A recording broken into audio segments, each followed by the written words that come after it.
Nous sommes actuellement devant l'hôpital Fleury. Comme vous pouvez voir, 1, 2, 3, 4, 5 ambulances attendent actuellement et certaines depuis 1h30 avec des patients à l'intérieur. On veut accéder à l'urgence, mais ça déborde.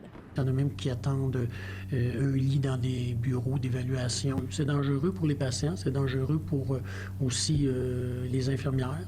L'infirmier se fait éclairer à la lampe de poche de notre cellulaire pour installer des solutés. Ici, les infirmières ont effectué pas moins de 10 000 heures de temps supplémentaires depuis le mois de septembre. Et on est changé en civil, puis ils nous demandent de remettre nos uniformes pour retourner faire du temps supplémentaire obligatoire. Ça déborde tellement souvent ici qu'on demande aux infirmières de réorienter les patients ailleurs et on leur donne cette feuille. L'état critique a été sonné là, pour nos 2 urgences. On parle d'un taux d'occupation là, qui frise les 200 %.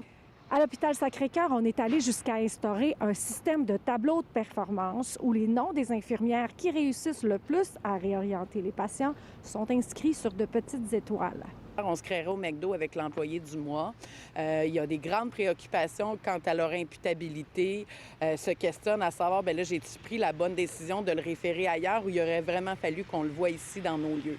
Bien, c'est sûr qu'il faut vraiment avoir un bon jugement parce que quand le patient arrive au triage, il faut vraiment évaluer sa situation. En étant sur charge de travail, souvent, ça peut entraîner des diminutions de la vigilance.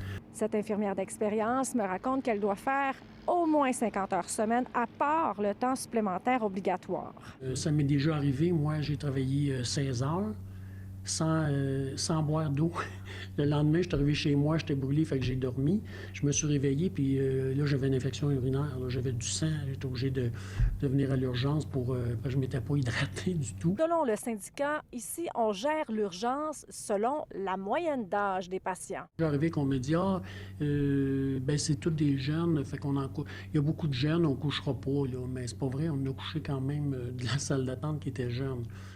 En fait, chaque fois que l'hôpital Maisonneuve-Rosemont ferme des civières, comme ça a été le cas en fin de semaine, ça a des conséquences ici. Il s'agit d'un hôpital qui dessert une population d'1 demi-million de personnes.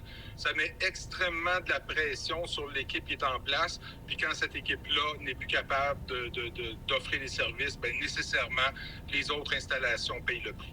Même si elle est passionnée par son travail, elle craint d'échapper des patients.